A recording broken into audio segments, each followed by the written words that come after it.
Why I don't want to be famous.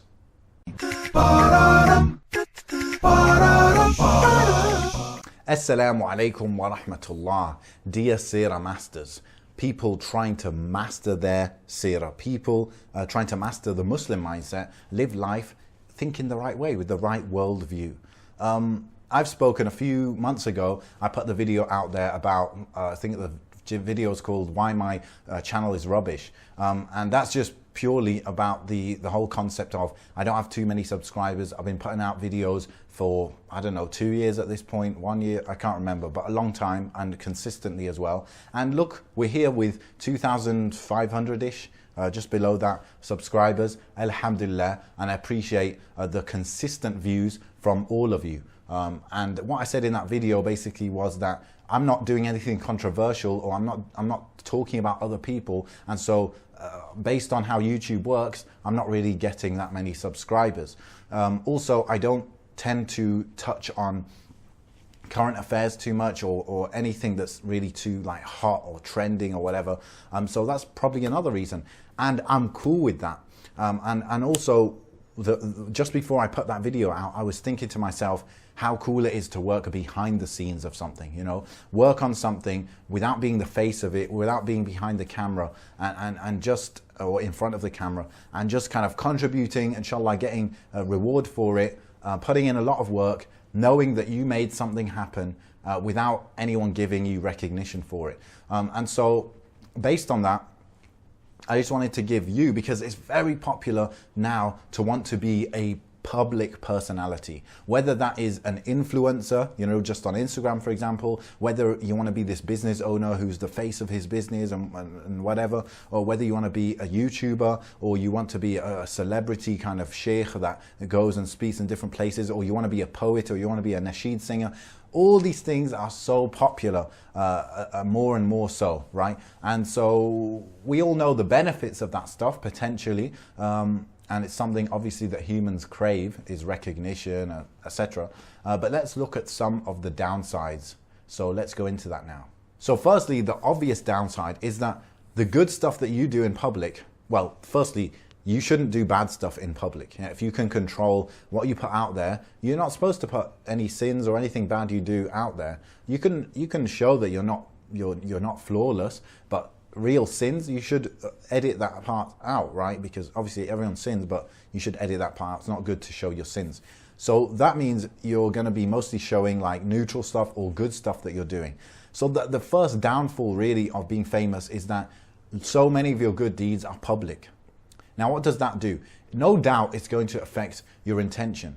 No one can pretend that they're up there and it's not going to affect me and I've just got to keep renewing my attention. In the end, it's a test, right? It's not going to stop, right? And if today you've got strong intention, you're doing it for the sake of Allah, you're not doing it to impress others, then down the line, that might, because the pull is constantly there, because that's built into us, right? Because it's constantly there, you don't think that in 5-10 years time you won't slip up and start doing things for other people and for their recognition.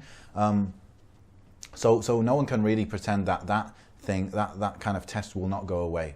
And there's just something so special, you know, the people of knowledge, they always talk about make sure you do certain deeds, good deeds, always in private. And I think the more you do in private, the better off you'll be in terms of the effect that those good deeds actually have on your heart, and not to mention the sincerity of your actions, you know, just to be quite honest with you. It's always good to hide your good actions, unless, you know, there's an exception where you want to do it as a form of da'wah, but that really should be a kind of an exception and not a norm.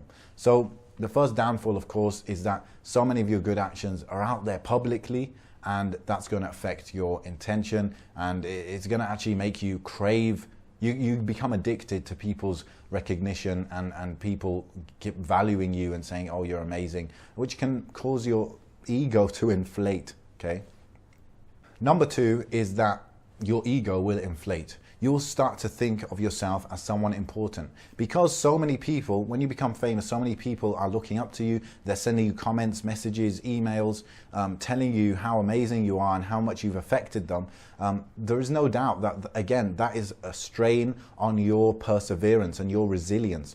You can't keep shunning those ideas away from you year upon year upon year without it having an effect on your ego. And again, if you were to deny that, then it's just kind of lying to yourself, okay? So your ego will be affected. You start to think you're above others that aren't famous when you don't know what other people do. And the sole fact that you're doing good stuff in public is causing you to think that you're actually doing more good than others, when the fact of the matter is that they're just doing stuff in private, you're doing more publicly, and so it seems that way. So it's a bit deceptive to yourself, and you start to think of yourself as important, more important than others. Arrogance comes in, and pretty much shaitan comes in, you know. So the second problem is your ego gets inflated, and that's something that some people will become famous, no doubt, without them really meaning to, but it's a struggle that they will always face. The third reason that I would recommend you not to seek fame or seek some kind of public appearances often is that it will affect your family, right? So, family gets jealous. People that know you get jealous. People that know you, they want a piece of the pie. They want to be in the spotlight just like you. Or your wife gets jealous, your husband gets jealous, and people recognize you, and then they start recognizing your family. Maybe your family don't want that fame, etc. It's messy. It's messy out there. And so that's the third reason, which is a simple one. You don't want to bring your family into this, and you don't want to cause problems. How many people became famous, and because they became famous, their personal lives became scrutinized and their family life became scrutinized, and because of that they had divorces, they had fights with people, etc. Best to avoid that. Reason number 4 to avoid fame is that you will attract the attention of the opposite gender, which will no doubt cause people who, are good people or bad people to try to contact you. It's so easy to contact people that it's going to happen, right? And you're not perfect, and so you might let your guard down, they might let their guard down, and shaitan is always trying to attack us from different angles. And especially we know that for men, the angle that shaitan loves the most is through the women, right? Through women, infiltrating a man's space, which he shouldn't let other women in. Shaitan loves that angle, and shaitan uses it, and the Prophet ﷺ, he warned us of this. And so by being famous, you're kind of known by many people, which means by default more people will try and contact you. And because you're doing, again, good stuff in public, what happens is that people become impressed by you, attracted to you, and so more people will contact you, causing even more problems, right? And that's why the safer way, if you want to be in the public spotlight, is to not have any social media, right? Because what happens then is that no one can contact you that directly. Something that, I'm not even famous yet, but something that I think will work for me and that I want to implement is the only way to contact me is through an email, which is open for others to see as well. And so I think that's the safest way. And currently, I don't have Twitter, Facebook, I don't really check the messages there. And then Instagram I don't have. So I've only got Snapchat, which people can send me messages through, but I think eventually I'll get rid of that, or I'll stop people being able to message me, and I'll just have an email. So email is more formal, and someone else can monitor it for me, and I think that's just really safe. Again, it's not that I don't trust myself or the good people that might email me, but it's just that I don't trust shaitan, So I just recognize that people slip up, So that's another reason to avoid it. Another reason to avoid fame is that you just get attacked so much. I mean, maybe a few hundred years ago, it was less the case because less people would know you and less people would be able to kind of publicly comment on you and your personal life and your opinions, etc. But now it's very easy for that to happen. Even if you don't have your own social media, if a video is put out there by someone else, people might comment on that video. And if you read it, it's going to be hurtful. Perhaps if your family read it, it's going to be hurtful. So it just becomes quite hectic. Not to mention, other people are being enabled to backbite you and all those bad things that come with it.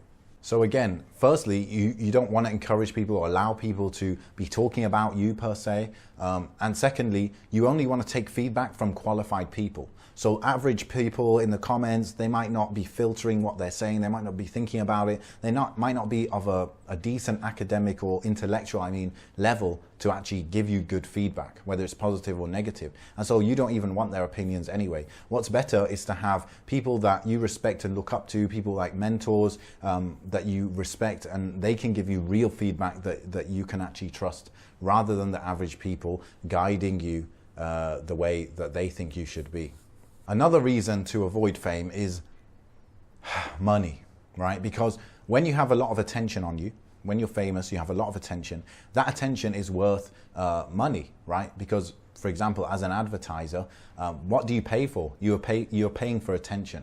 If, for example, TV these days is getting less attention, and so eventually the price of ads on TV are going to decrease because people are giving it less attention. Whereas, I don't know, ads on Facebook are getting more and more attention, and so they're going to go up in price, right? So when you have the spotlight on you, that's why you see these influencers, they get brand deals and they get paid by sponsored, etc. And that's why, I don't know, if you're a sheikh, you might get invited to certain events purely to bring people in, to bring the money in.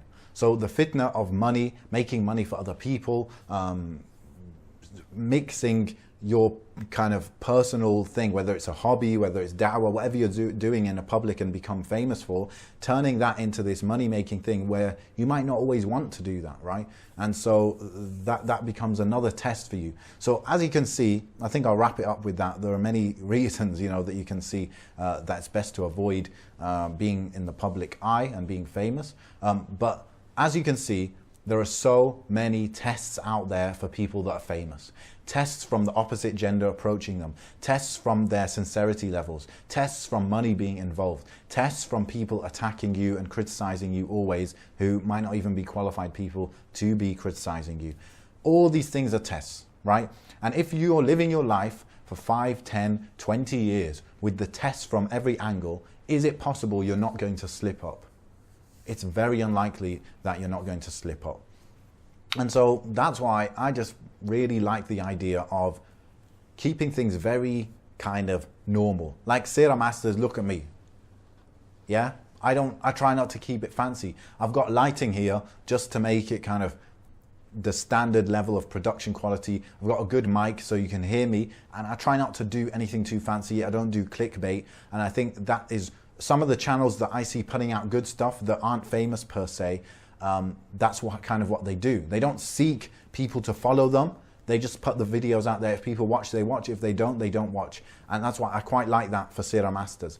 As for other things that I do, I hope to be more behind the scenes, and inshallah I can facilitate that through, I don't know, helping out in not in front of the camera this time. So that's my advice from someone who's been on YouTube for 2 years, maybe even 3 years, but putting out regular videos for about 2 years now, and knowing people who are famous and knowing people who, they give me their feedback on what it's like to be famous.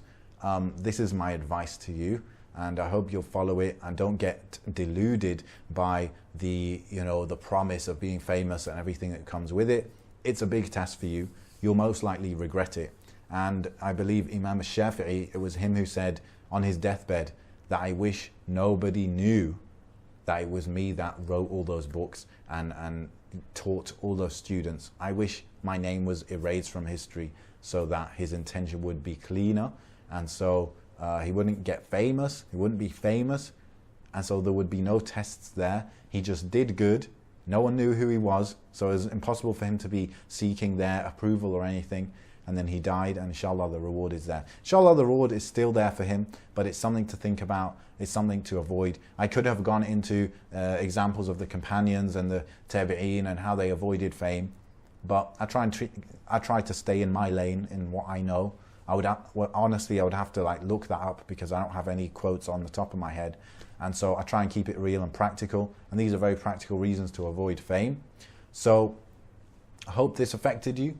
I hope it gave you something to think about, whether you do want to still do it or not. At least you know the tests and the hardships involved. And assalamu alaikum wa rahmatullah.